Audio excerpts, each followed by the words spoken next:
Hey, friends, and thank you for tuning in to the Occlusal Table, where we bridge dentistry with business, culture, and current events.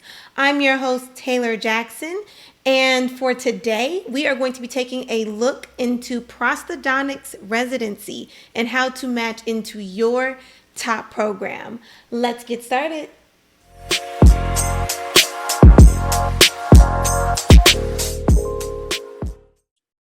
Hello, I'm Ghislain Cohen. I am a fourth year at Meharry Medical College and about to start my pros journey. Excited, ready, and broke, but good.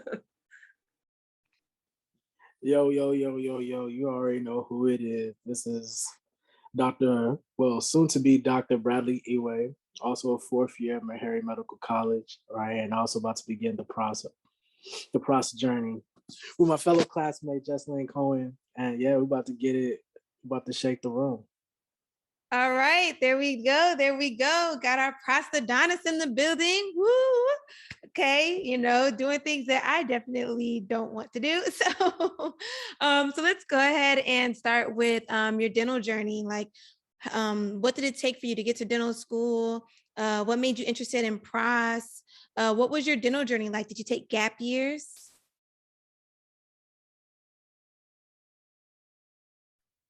Yeah, I'll go ahead. So my dental journey didn't begin as a dental journey. First began as a medical journey. But it was in my third year in undergrad. I was in a program called CHAMP. That was pretty much like almost a guaranteed seat in a medical school as long as you do certain requirements and scores. Um, I didn't get the scores that they looked for, and also when I went to some of the interviews for some of the schools, the vibe was kind of off. So then I tried to apply for dentistry because I was like, I still want to be able to do something. I definitely want to be in medicine. Let me see what dentistry is looking at. I took the DAT. I did okay. Um, okay enough to get me in school. You already know, dreams could come true. But yeah, as I got into school, I was very a facilitated learner. I initially came in for oral surgery because when going through the med route, I was looking at like tons of like ortho surgeons, cardiac surgeon, neurosurgeons. So I just knew that surgery was in my blood. And so, and I think during the first year, we didn't really get to see all the specialties, but I think on our transition to second year, that's when the specialties started to introduce themselves and saying like, "Hey, come through," blah blah blah. But we didn't really have like at Meharry, a pros, group. It was just just the OGs themselves. You know what I mean? Dr. Davis and Dr. Tyus, who are just smooth with the hands.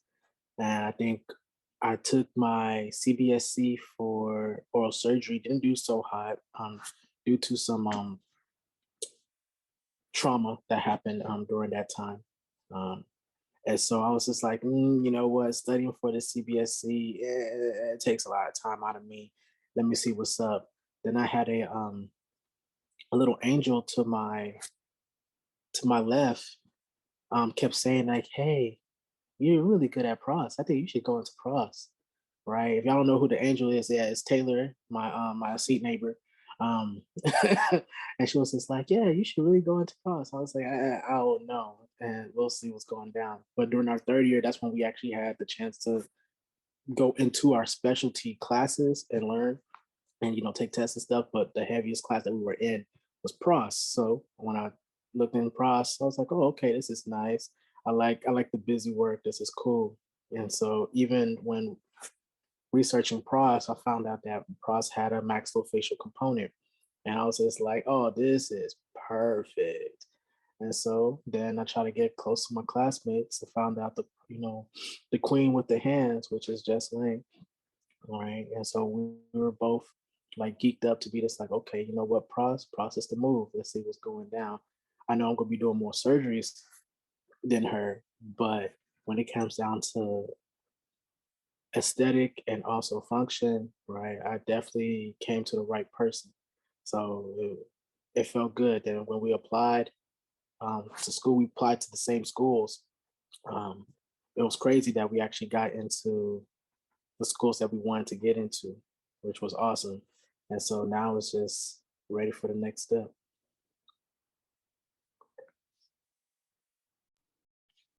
So mine is totally different. I did not take any breaks, so I'm exhausted.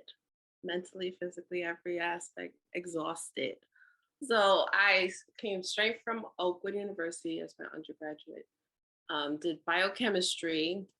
I first started with my dad because he was like, pick something that if you change your mind, you'll be fine, whatever. Because I first wanted to do pharmacy, and I was in a club, and it was the most boring thing ever. And I was like, no, this is not for me. Okay. And my brother was the one that was like, you're a little artsy, try dentistry. It's a little random because he didn't tell me about other things, but artsy. That pushed me. I was like, okay. And actually worked out. I was like, okay, I think I like this. So I was in the dental club, seemed good. And then applying was interesting because I didn't realize how expensive it was. But as soon as you start, don't step back because you're going to stay broke. And if you don't continue, you won't be able to pay back what you asked for. But it's okay. It's all good. As long as you get in, you'll be straight. But so I got into 2 schools, and I really weighed how much money I got, and Meharry gave me the most, and it was cheaper. So I was like, okay, perfect.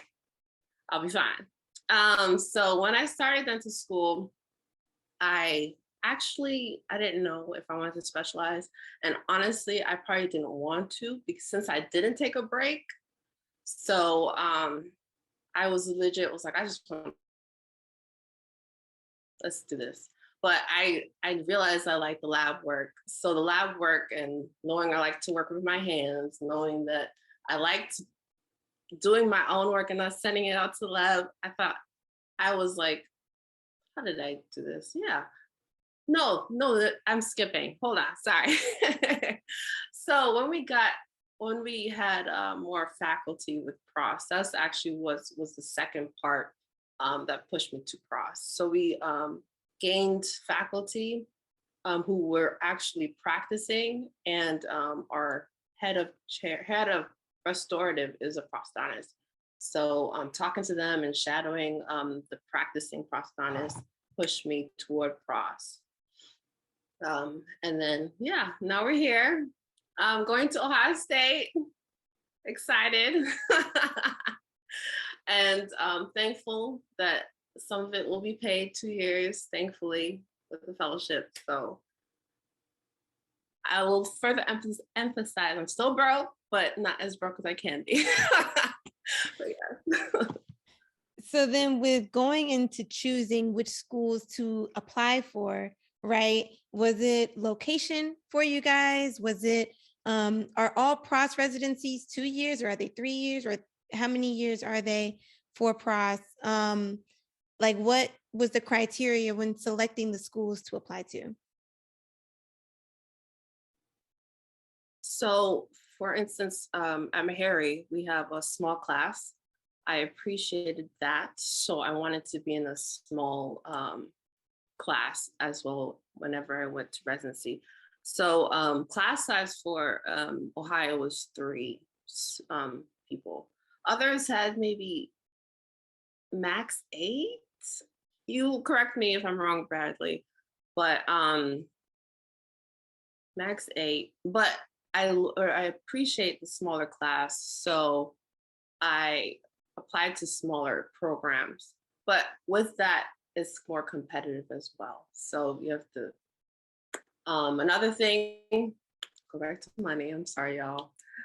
I wanted to be paid, but most of the pros programs are tuition based. So since I'm already in debt, like about 300,000, I wanted to not have to have paid more than 100,000 for the 3 years. So it's 3 years for the program. I didn't want to pay more than 100,000 for the 3 years together. So if it was like 100,000 per year, I was like, I'm not even going to try.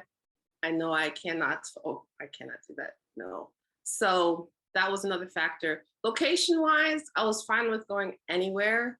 But some people say, like for instance, there was like a program I applied to, West Los Angeles, the VA.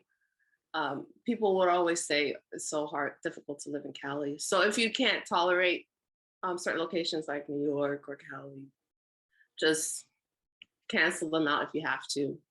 But other than that, I think those are my top criteria. Yeah. Yeah, just to piggyback off, yeah, like I think the spots was about like three, yeah, about 3 to 8. Like for me, my residency, is 5 of us. When it comes down to like applying, it was actually quite shocking to me. I think when applying, that's when we actually kind of had a clear vision of to see who our competition really was. Because you really think that it's like you're competing against the people in the different dental schools around America. But that's actually a bullcrap lie. You're actually fighting against the world, right? Which is wild to me because I got some people from Saudi Arabia. I got some people from Thailand who was in my class too.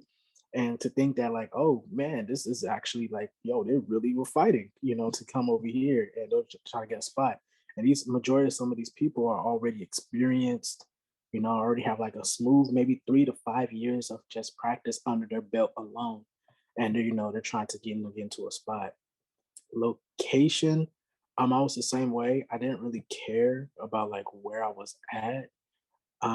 But location is important on the person that you are. If you are like a very social person, then I'll definitely will say that, go to a city or a county or anywhere to be like, okay, there's things to do that's popping. You know what I mean?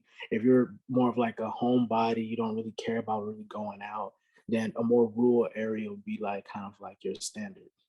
Uh, when it came down to the payment and stuff, I forgot if my program pays, but yeah, majority of them are. It's called tuition based, which does kind of suck. Sucks heavy because after you already have now become a doctor, all right, which a lot of people need to understand that like once you're a residency, you're a doctor now. You know what I mean? It's you definitely want to just a little taste of the doctor money. Yeah, it's a little just a little tad bit. You know what I mean? But applying was a bit difficult because there was like an extra layer when it came to pros that you have to see that where how their facilities is ran. Are they like an old school facility? They do everything by the books, everything is basic. Or are they like more into technology? We only do CAD CAM. We don't touch that other stuff. You know what I mean? Like this is how we run too. So if you are a person that wants to be more hands-on, then you can find programs that actually are more in tune to that. And they'll tell you to be just like, yeah, we do this, this, and that. Deal with it. Versus like my program, it's more techno based. So it's just like they got almost all the technology. Um, but I would prefer kind of like a good mix that you get a old school feel and also like a good dose of the technology because 3D printing is such a big deal now, especially for implants. I would like, you definitely want to be a part of that type of frontier to be like, oh, you're already ahead of the implant game. But yeah. And I guess going into like the actual parts of the application, what was your CV like? Did it have a whole bunch of like leadership, research, community service? Do programs like PROS programs even really care about how involved you are? Or is it more so just clinical skills? What did you guys have on your CV that made you stand out? Man, I had some good leadership. I had tons of community service on my application. I believe they're looking for like people who is okay with like time. Like you like to use a lot of time for like certain activities. If you see that you definitely do like outdoor things, that's like hobbies. Like they want somebody who does hobbies at the same time doesn't work, for a purpose. So they know that like, okay, cool. When you're placed into process a lot, a lot of people, you are the lab itself. So whatever that you do, you got to, be able to to produce it as well. So when they ask me certain questions, they'll be just like, what activities do you like to do? I told them this is like, oh, I like to dance and like da, da, da. And they looked at me like, oh my gosh, you dance? Well, you see, my cousin tell me if this is the type of dance that they be doing, like just to see, like, if we first if they could connect with you, right? Then after that, they'll look from your application and be like, oh, I see that you do a lot of community service, right? And so it's like, why do you do that? Oh, I just like to give my time. They'll be like, okay, cool. And they'll relate it to be like, well, yeah, this is going to take a lot of time from you. So I'm hoping that, you could correlate what you do for it. But everything else, I will also letters of rec. I would say that's a huge ordeal, especially for the residency side. I think my letter of rec actually gave me more of like a push than almost anything else, because it was just what we saw is that like there was a lot of prosthodontists know a lot of prosthodontists. So they were just like, oh, what? You going over there? Well, let me let me hit this person up and tell them like, yeah, yeah, they good by me, type of stuff, right? And I think that's what was the biggest push. Definitely letters of rec.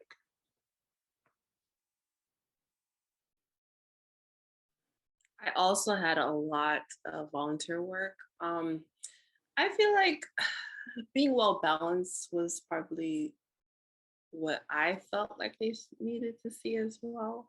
Um, Knowing that you can help people and also guide people um, was important. I feel like, yes, volunteer work was most, but have a taste of everything. And if you'd have done a lot during dental school, have stuff that's relevant to what you're trying to do. Because I wanted to put stuff with the choir because I do sing, but that's not relevant to what I need to do. So have everything down, but kind of filter out what you need. Um, Other than that, and I also put something that also has something with pros. So I had shadowing on my CV, and then that person also wrote me a recommendation letter. So, and when you go to the interview, remember what you wrote on your CV because they will bring it up. So don't look crazy like this is not you. Oh, you didn't do this. Oh, okay. Yes, but I think that's it for CVs. Oh, and have somebody to edit. So I had my brother to edit because he's perfect and he's right there. I don't have to pay nobody, but if you have to pay somebody, it's worth it. Wow. As long as you have somebody to look at it, see any errors. The extra eyes always helpful. Yeah. So then what about your personal statement? Like, what was your story like? Do you think you talked more about your clinical experience? Did you talk more about you and like a past deep connection type of story? What was in your personal statement that made you stand out?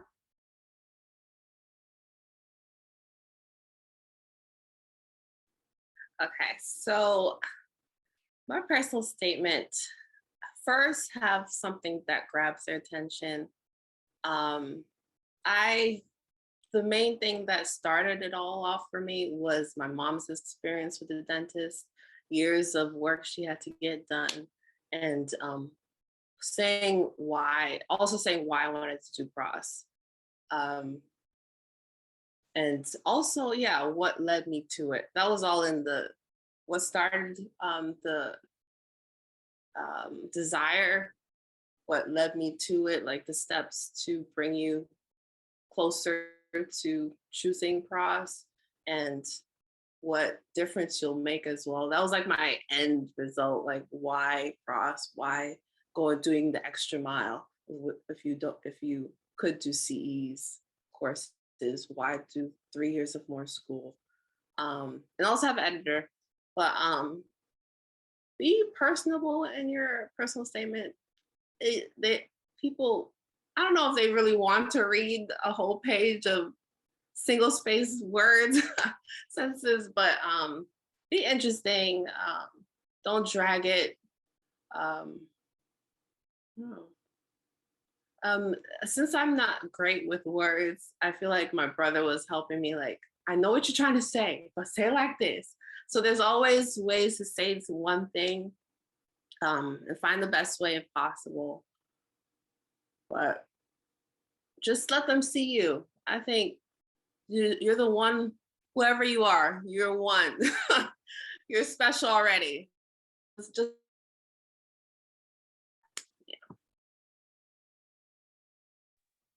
Yeah, same. Like my personal statement compared to how I got into dental school is definitely different, more clinical based because I wanted to try to like push on like I was exposed to pros, right? And then that's what kind of led me on to go forth with it. But my how my like startup, my I guess my connection was is that like how I was brought up, I didn't really see a lot of smiles, especially within my country. And so dentistry is not in my country. And so what is it's in my country, but it's not prevalent because a lot of people don't take oral hygiene as serious. There's things called chewing sticks that if you haven't seen it, it's literally like a thin piece of wood that people will chew on, make like little furry bristles off it, and then use it to like brush their teeth. And it's like, oh man, like some people's teeth look so raggedy, or even to such a point that if a tooth falls out to them, it's just like, it is what it is. So I was trying to be like, well, let me, become a specialty that focus purely on not only aesthetic but also function, so I could actually help the morbidity for these people's lives. So I could, hey, come on, you want some teeth? Then let me give you some teeth. You want some dentures? Let me go ahead and give you some choppers. You know what I mean? Like it's yeah, I don't see somebody wants when they want to read something, it has to be like this, drama Bridgerton level of like of dramatic, you know what I mean, type of stuff. Like y'all seen that episode when it was like they were just close to, like they just locked eyes and it was just dramatic for a smooth 3 minutes. And they didn't even say nothing like that. Nobody wants that. Nobody wants to read that. You definitely want to make it personable, have an emotional connection, but at the same time get your point across because there's a lot of applications. It should be like the first paragraph or the first sentence should be like the yo, let me grab your attention. This is what it is. You know what I mean? But and once they read you, they'll be like, okay, I get a better understanding of who you are. Then they'll look at your CV to be like, oh, so this is what you have done. I think I like this person. Let me put this person to the side. If you begin to start like on a cold evening on this next immediately, because it's like you're not it you're trying to make a pity party versus them trying to be like, yo, we're trying to recruit you as not only our colleague, we don't want to feel pity for you to meet for you to join us. You know what I mean? That I don't know, that doesn't make any sense. But yeah, when you do your personal statement, definitely get editors. Yeah, Ghislain was my editor. Two of my friends were my editor, and even sometimes my dad will like try to help me out. And he like if he just reads it, he's like, I don't understand what you're telling to me. Like like I don't get it. I'll rewrite it. He's like, I still don't get it. Right. And so yeah, definitely get multiple people to read it so they can at least get what you're trying to say. So when you actually submit it, everything will be good. Cause I'll tell I'm lazy. Like I was about to reuse my personal statement that I did for my Harry. Don't break it. If it ain't broke, don't fix it. But then it didn't make any sense because it could be like, hey, read this. They'd be like, oh, I see that you try to get into school, but you're already in school. So what makes it different? That's it. But yeah.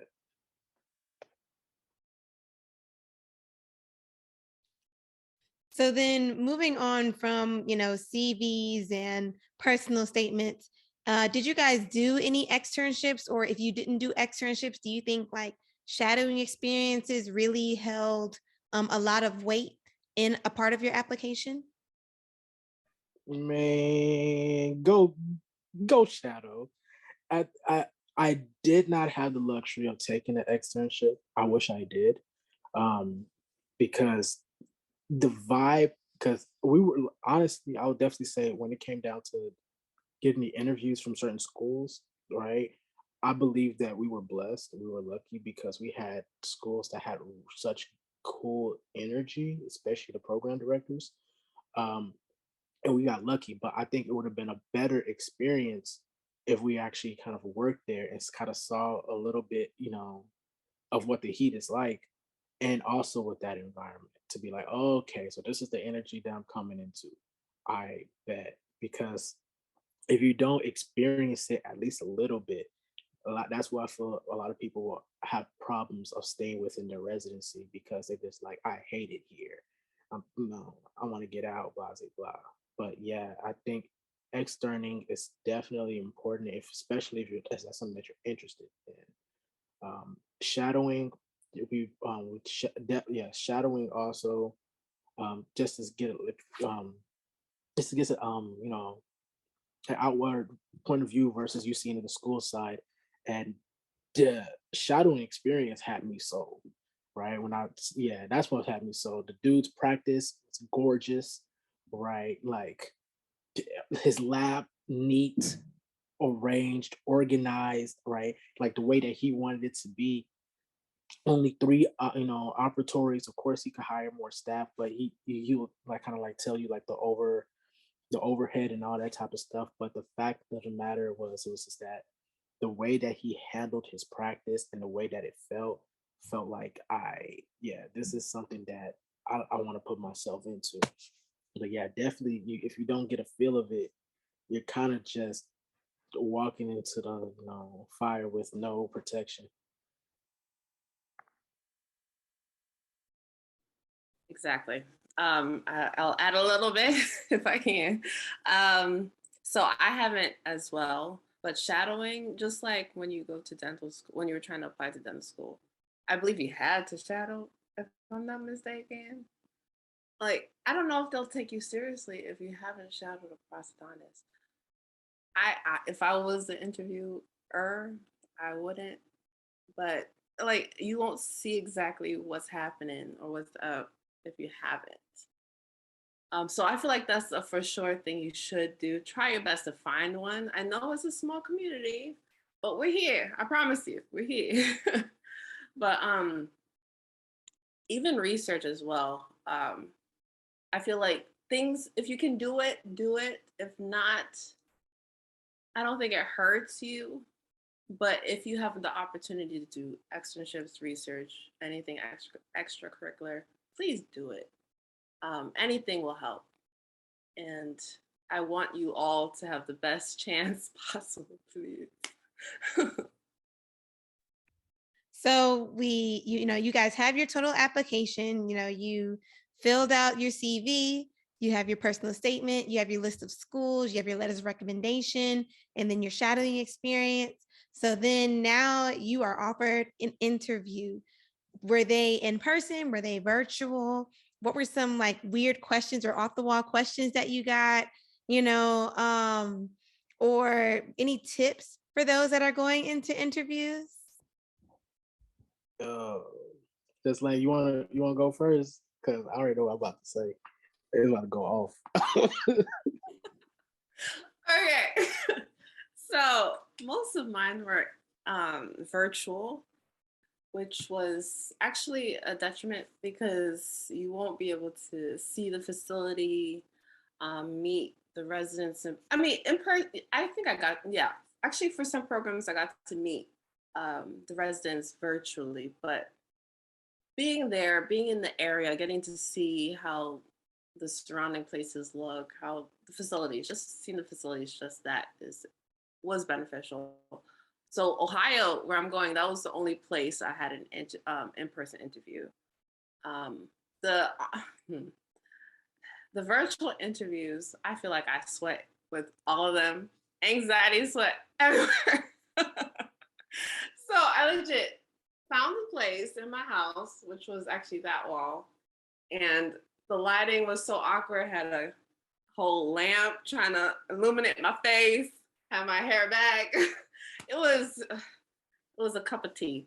But just if you do the virtual interviews, just find a comfortable spot. It was very awkward for me. I feel like I did the most, but just know my face was seen.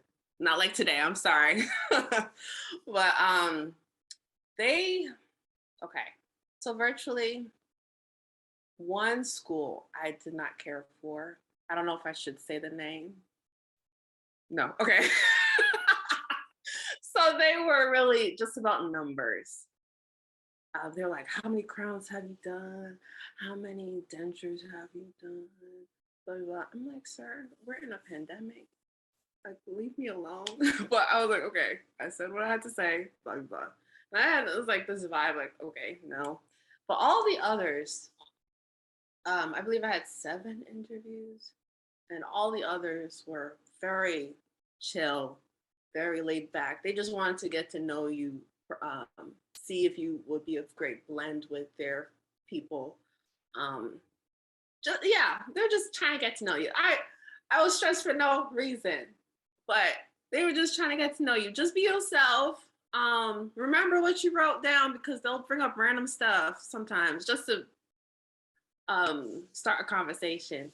But like, for instance, I think they were just like, what do you do for fun or something? And I'm like, I'm trying to learn how to cook. I just got an air fryer. The whole conversation was about the air fryer, which was awesome. They even gave me a recipe, because all I did was make tan tots. Like, what? But just be yourself. Just like I think the dental school one was kind of like that as well, but a little more serious. But be yourself. If you do an in-person, come ready, look nice, be on time, and just be confident in what you're trying to do. Because this is the part where you can also ask them, see if they're the best fit for you as well. So it's a two-way street. It's not only you in the center of attention. You need to make sure that place is best for you as well. So they're being interviewed as well. Come with questions. Be ready. That's it. Man, she hit the points. Yeah, definitely don't. And I think even you already know that just because that you're in professional school does not necessarily mean that you can't be yourself. You just have to be your professional self. You know what I mean? Like all those, when you get an interview, I had 3 interviews, right? And I believe I would have had more because me, like I said before, me and Ghislain, we had the same schools. The difference is that she was diligent. I wasn't. All right. She sent her applications on time and before time was due. Mine was a little bit closer to most of the due dates. So that just tells you to be like, you could get more opportunities if you do things on time. But I had on virtual plus in person. I also went to Ohio State for the in-person interviews. What they're expecting, I believe what they're doing for POS. I don't know if it's for every school, but I know for Ohio State is you pull up, they chop it up with you, right? They're gonna give you a little schedule, right? Like, hey, this is for our facilities, man, this is where all the other schools are, right? This is the people that we don't care for, right? And yeah, you're gonna cut these 2 preps. You're gonna make it temporary, and then you're gonna draw RPD. You're gonna it goes straight cross, like immediately. You're just like, yo, what? You gotta bring your loops. You're cutting. You thought you were just coming there just to have a good little time. This don't get me. Nah, they want to see your hands. But and then after that, then it was the actual interview. Yeah, but majority of the interviews that I had were very chill. Let me get to know who you are, because just like what Ghislain was saying, it's a 2-way street. They're not only interviewing you, but you're also interviewing them, because certain schools have like a very tight knit like type of family type of feel. They like really like band together type of like, this is the Pros faction, this is the Ortho faction. Like we're about to go to like mini war type of stuff. While others, there's a complete like separate society from like the faculty stays faculty, right? The resident state arrest, like it's no mix and mingling. Like we're gonna stay professional at school and we're gonna keep it that way, right? So that's therefore you will have more fun with your residents versus your actual faculty, right? And but they will tell you that they will actually like when you actually interview and tell them, because I remember at one of my interviews, which was a virtual interview, that mid interview, right, mid interview, like the string cut off my I did the interview on my phone, which please don't do. I was on rotation. After crazy, yeah, I was on rotation, delivering the tooth, right? Had my what's called interview. I was in my scrubs, so didn't even look professional or anything like that. I was like, damn. But they were just like, okay, the conversation was going well during the interview, and then boom, my phone died. I was just like, oh Lord have mercy. So I raced to my car, turn on my car, charge my phone, right? And then immediately text the coordinator, I'm so sorry. I apologize. This is what happened, blah, blah, blah. If they like you, they'll give you an extra chance. So that's what actually happened. They hit me up saying like, yo, you want to continue interview? I said, hell yes, I did. And so they allowed me, they pushed it out for about an hour.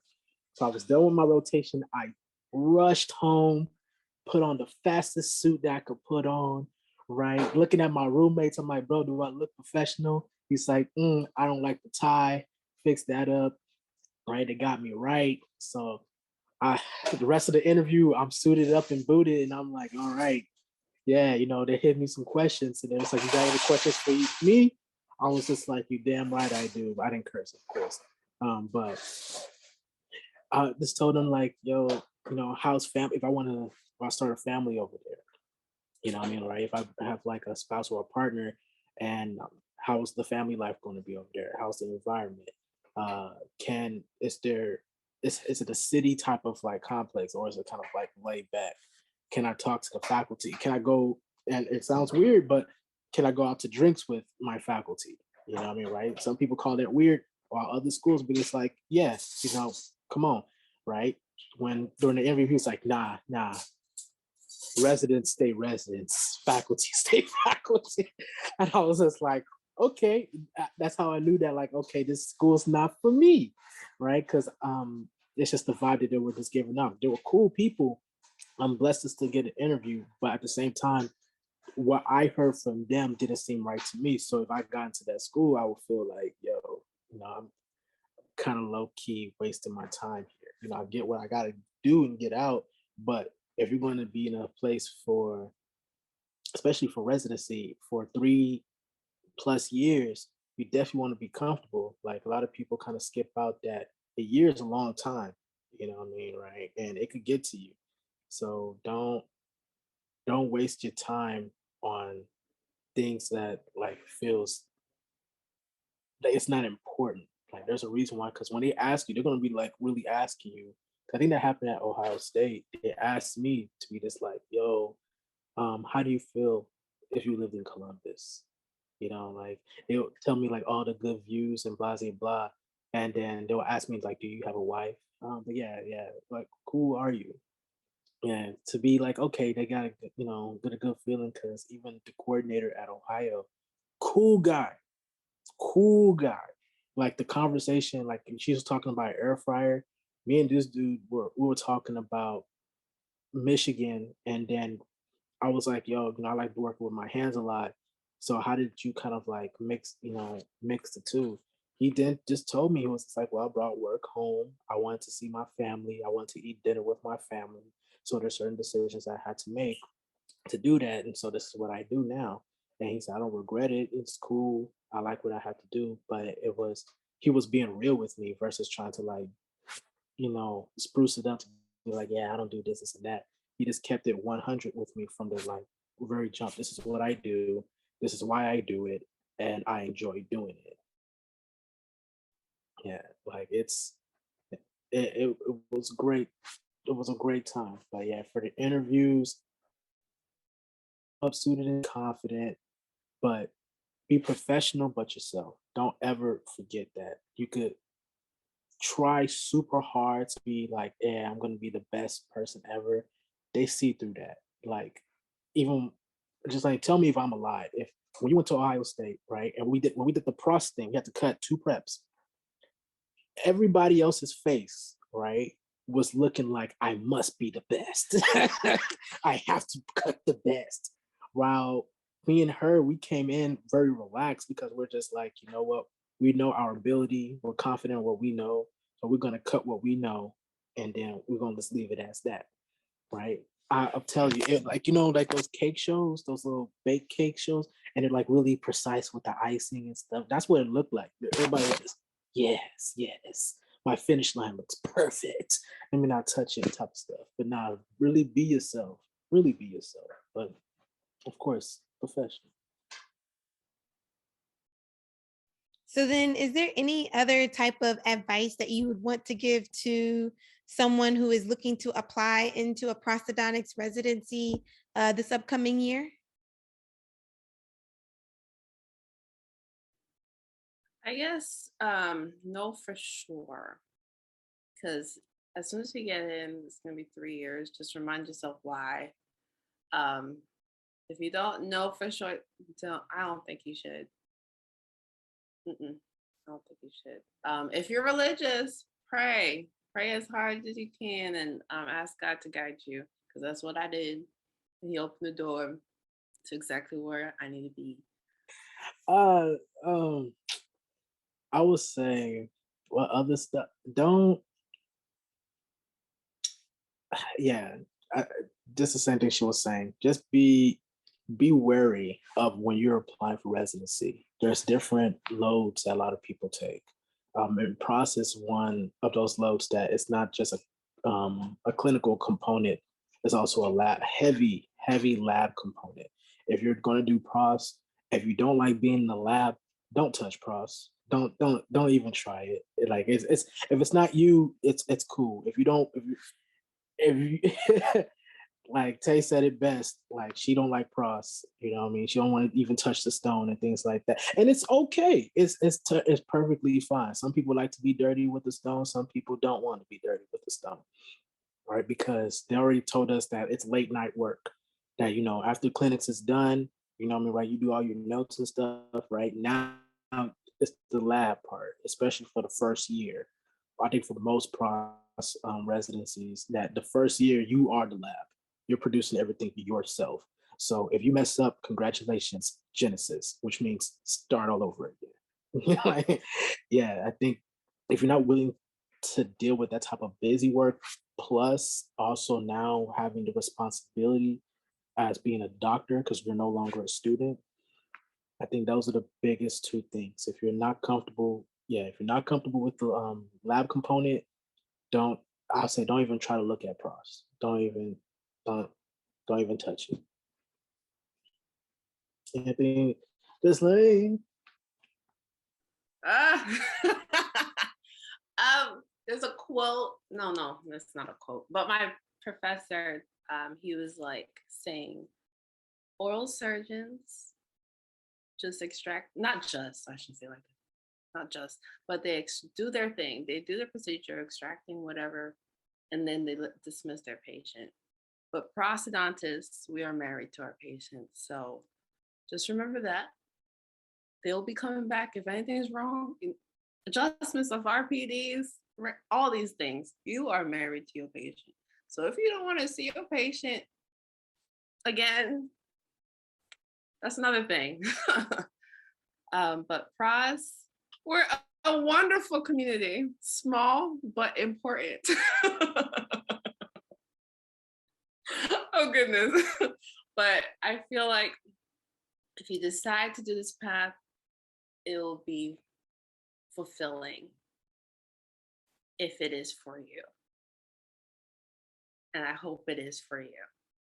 And I say it again, pray if you are religious. God will guide you to where you need to be. If you have to do GPR for a year or two before you do it, fine. That's fine. But if not, and go straight like I am, just have your reason why. Because there'll be days, like just in dental school, I don't want to do this no more. But have that reason. Remind yourself what you're doing and keep at it. Yes. And you got this. Proud of you already. But yeah, definitely start by getting a hobby. You need some type of outlet because the burnout is crazy. It happens to all of us, especially going through like professional school. Uh, I had moments that like I had during pure, I think not even practicals, I think just practice alone when just cutting a prep, I just kept messing up. I was just like, yeah, I'm about to go to Chick-fil-A. Like just simple as that, just to get my mind off of it so I could reset myself. But yeah, this is a definitely a very lengthy profession, pros. And so just hopefully that if you got some type of way, like I said, if you don't like the lab work already, then it's like, yeah, you like why are you doing it? But if you're gonna be in the lab for hours, there's people who told us that like they've been in the lab since 1 o'clock in the morning, and then next day they still have to come back around like 7. So if you're not used to that, then or have some type of outlet to be just like, damn, this was a really crazy week. I can't wait for Friday, like you have something to look forward to get you through because that time that you spend there at those residencies is going to be drooling. You know what I mean, right? There's going to be a lot more than just the schoolwork that's going to be involved, right? Now you're dealing with patients. Now you're dealing with admins. You're now dealing with a chief resident and your coordinator, right? They're going to show you their true colors, when you actually get into the mix. But it's not going to be as difficult as you believe, as long as you have a way to, outlet your source. Because if you don't find some way, a way will find you. Right. And I know some people who definitely went off on their own patients just because of just built up stress. So definitely find something that you like to do for fun that you already told them at the interview. So you just continue doing that. So, enjoy your life. At the same time, welcome to the best profession ever. So, yeah. No dentist. Yeah, you definitely want to know if pros is for you. I quickly knew that pros was not for me. So, yeah, because I mean, even with sitting next to Bradley ever since D1 year, because we're lab neighbors because of our last name. Like he was good at waxing up the cones ever since first semester D1 year. His was like a nice, perfect little ice cream cone. Mine was like the Leaning Tower of Pisa. Like it was just awful. Like I'm like, yeah, I don't want to touch wax like this anymore. I can't do this. So, but yeah, definitely you really want to know if pros is for you, if you really enjoy that lab work, talking with residents and building those relationships, shadowing to see if that's something that you want to be a part of. So we learn these fundamentals when applying to dental school. We need to do that same thing and apply it to our postgraduate dental plans to move forward in our career. But before we close out, if this episode has helped in any way, please be sure to give us a thumbs up and hit the subscribe button so that we can reach more viewers like you. So, Ghislain, Bradley, any Instagrams or emails that people can reach out to you and form a connection? So I'm terrible with emails and I'm definitely trying to do better. So my personal email is gcohen, GCOHEN 303 @gmail.com. And my Instagram is JUSTLAIN. Well, you could reach out to me. I'll be real with y'all. Me and like social media, we not the best friends. Like if you hit me up, I'll definitely hit you back. Let's just put it that way. But my Instagram tag is Iwe Nation, IWENATION. Yeah, if you have any questions, you can definitely hit me up. That's all I got.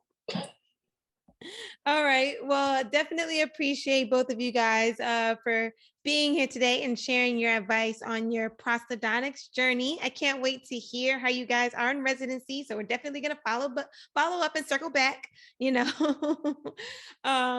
But that is all we have for today. Thank you for sitting with us at the table, and remember to stay flossing and keep flossing. Bye, guys.